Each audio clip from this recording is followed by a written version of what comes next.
So, ayan, dumating na sa wakas ang pinadala ni Lucy P sa akin na mga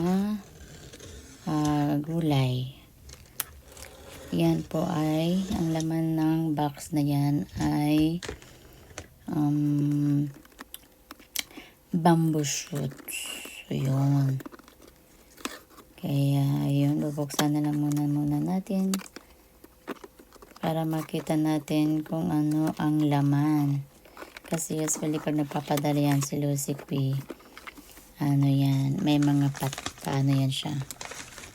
Tulad na lang ng kinako. Ayan, napakasarap ng kinako na yan.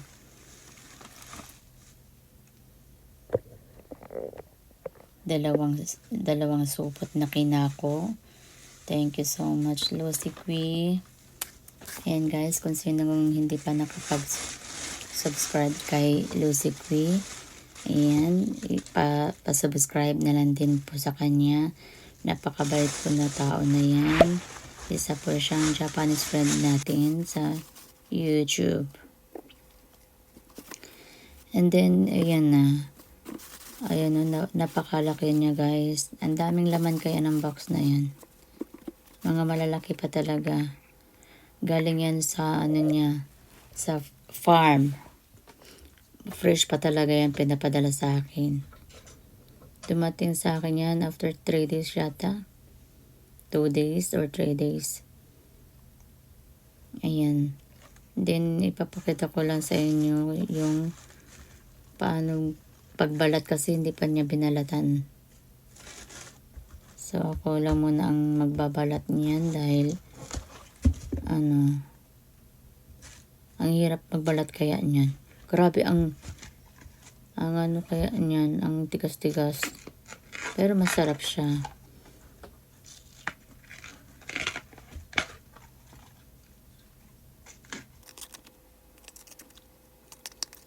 Ayan, isa-isahin lang natin siyang balatan.